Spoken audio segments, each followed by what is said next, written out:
En esta sección vamos a hacer un repaso de la historia de la criptografía. Ha habido un desarrollo constante de la criptografía a lo largo de la historia y hasta los años 70 se considera que es criptografía clásica. Muchas de las técnicas que se empleaban en la antigüedad se siguen utilizando hoy en día, por lo que pensamos que es importante conocer la evolución de estas técnicas. Nos vamos a ir deteniendo en los puntos que consideramos que son los más importantes de esta evolución. Algunos autores consideran que la criptografía comienza con la escritura ideográfica y jeroglífica.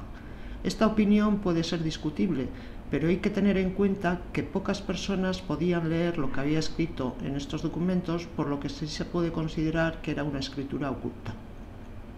Aquí tenéis un jeroglífico. Otra técnica que se utilizaba en la antigüedad y que se sigue utilizando hoy en día en diferentes ámbitos es la esteganografía, que consiste en ocultar un mensaje secreto de otro mensaje inteligible. Hay diferentes técnicas para conseguirlo. En el siglo V a.C., Escitalo de los Lacedemonios inventa este sistema para cifrar. Consiste en un cilindro de madera y en una cinta. La cinta se enrolla sobre el cilindro y se escribe sobre ella. Después se desenrolla la cinta y se envía. El receptor tiene un cilindro del mismo diámetro. Cuando recibe la cinta, la enrolla sobre el cilindro y puede leer el mensaje. Esta técnica, que consiste en cambiar la posición de los caracteres de un mensaje, se llama técnica de transposición. En el siglo II a.C. tenemos la matriz de Polibios. Polibios dispone el alfabeto en una matriz con 5 filas y 5 columnas y después sustituye cada letra por sus coordenadas. Por ejemplo, si tenemos este mensaje en claro que queremos cifrar, miramos la M en la matriz y vemos que sus coordenadas son 3, 3. Entonces sustituimos la M por 3, 3. La E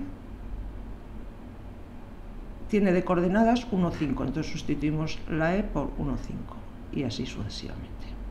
Si recibimos este mensaje cifrado, tendremos que ir mirando cada dos números a qué letra corresponde. Por ejemplo, 4, 1, 4, 1, tenemos la P. 3, 5, 3, 5, tenemos la O, etc. Bien. Esta técnica, que consiste en sustituir cada carácter del mensaje por otro carácter diferente, se llama técnica de sustitución. En el siglo I a.C., el emperador César inventa este sistema. Sustituye cada letra del alfabeto por una letra situada 3 posiciones más adelante. Aquí tenemos el alfabeto, tenemos la ñ también, entonces sustituimos la A por la letra que está situada 3 posiciones más adelante, la D. Después sustituiremos la B por la E, etc. La W por la Z. Bien, cuando llegamos a la X no tenemos 3 letras más adelante, entonces sustituimos la X por 1, 2 y 3 por la A, la Y por la B y la Z por la C. Esta operación es una operación modular. Estudiaremos las operaciones modulares más adelante. Por ejemplo, si tenemos el mensaje en claro primera prueba, pues sustituiremos la P por la letra que está situada 3 posiciones más adelante, es decir, por la S. Y así con el resto de las letras.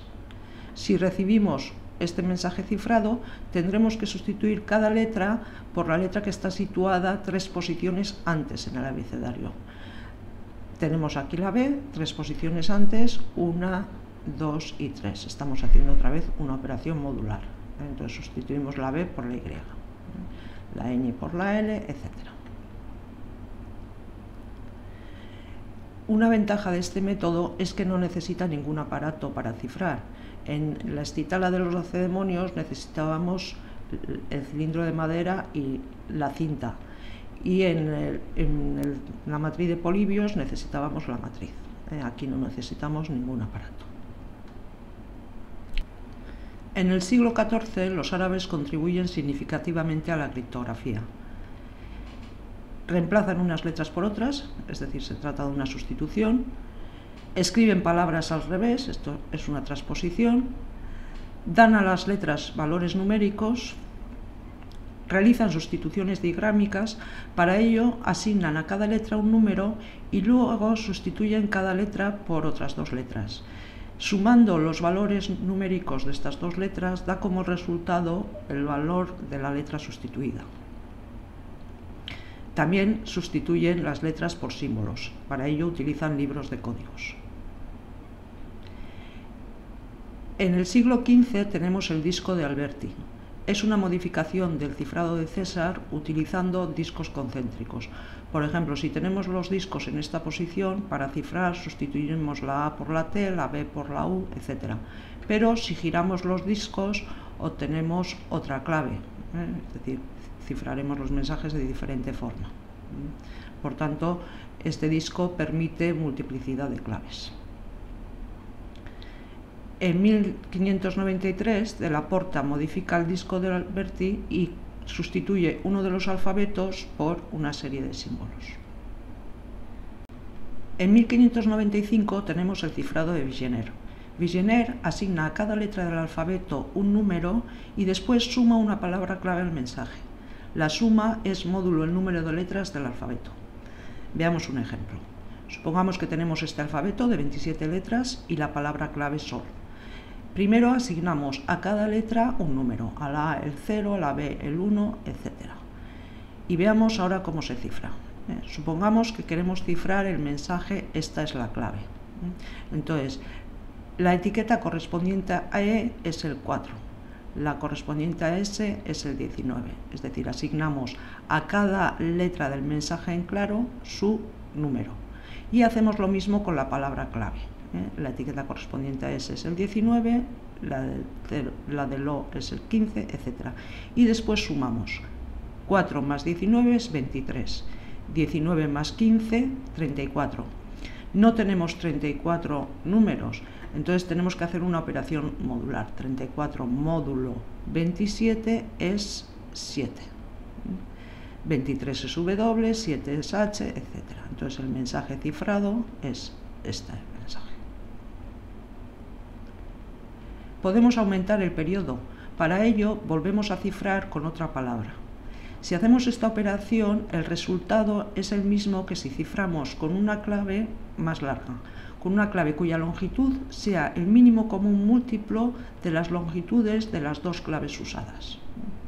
Por ejemplo, si ciframos con la clave sol y a continuación ciframos con la clave cabo, como sol tiene 3 letras y cabo tiene 4 letras, y el mínimo común múltiplo de 3 y 4 es 12, entonces el resultado es el mismo que si ciframos una sola vez con una palabra de longitud 12.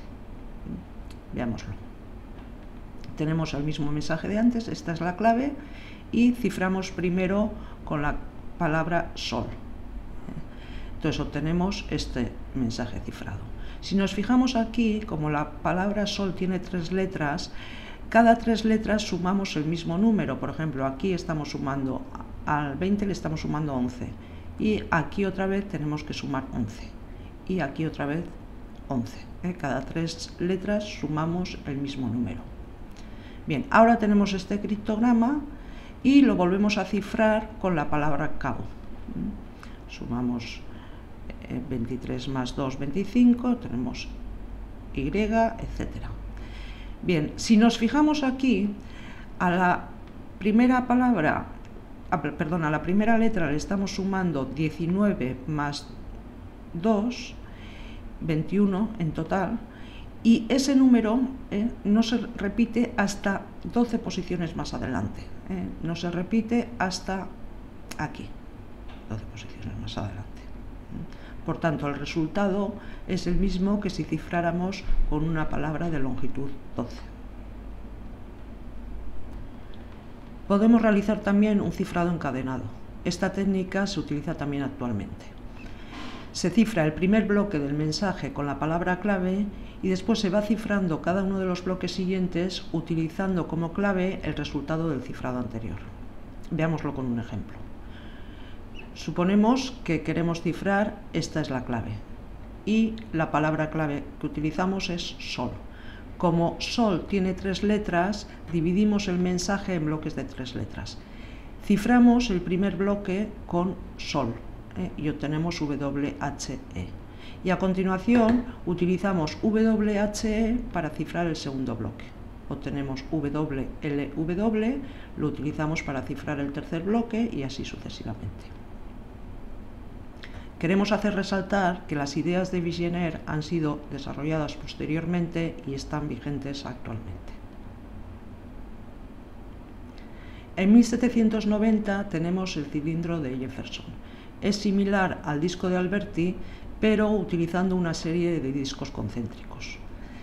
El mensaje se escribe a lo largo de una de las generatrices del cilindro, ajustando los discos. Por ejemplo, aquí se lee un mensaje y el criptograma es lo que se lee a lo largo de las generatrices. Cuando el receptor recibe el criptograma, tiene un cilindro idéntico, entonces compone el criptograma y va leyendo a lo largo de todas las generatrices hasta encontrar un mensaje que tenga sentido. En 1854, Weston diseña un cifrado al que da el nombre de un amigo suyo. El cifrado consiste en una sustitución digrámica, es decir, cada par de letras se va sustituyendo por otro par distinto. Para ello se escribe el alfabeto en una matriz cuadrada y luego se realiza la sustitución siguiendo unas ciertas reglas sobre las que no vamos a entrar.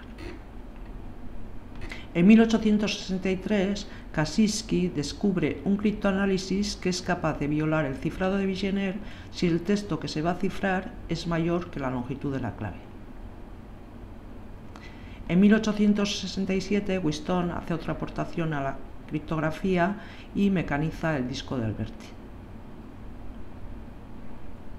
En 1919, el americano Burnham descubre que para que el cifrado de Vigenère sea seguro, la clave debe ser más larga que el mensaje y debe ser usada una sola vez. Shannon probó que si estas dos condiciones se cumplen, entonces se consigue un cifrado perfecto. Es imposible de implementar en la práctica, ya que para cifrar un mensaje deberíamos enviar una clave más larga que el mensaje, lo cual, si el canal es inseguro, es tan peligroso como enviar el propio mensaje. En 1921, Halling diseña una máquina que está basada en el cilindro de Jefferson. Después se mecaniza esta máquina y da lugar a la máquina Enigma, que fue utilizada en la Segunda Guerra Mundial. Como supongo que sabréis, Enigma fue criptoanalizada por el ordenador Colossus. Aquí tenéis fotos de Enigma y de Colossus. En 1976, la Oficina de Estándares de Estados Unidos acepta el algoritmo DES como estándar para el cifrado de información estatal no confidencial. Se considera que ha nacido la criptografía moderna. En 1977 aparece la criptografía de clave pública. Con esto acabamos la sección.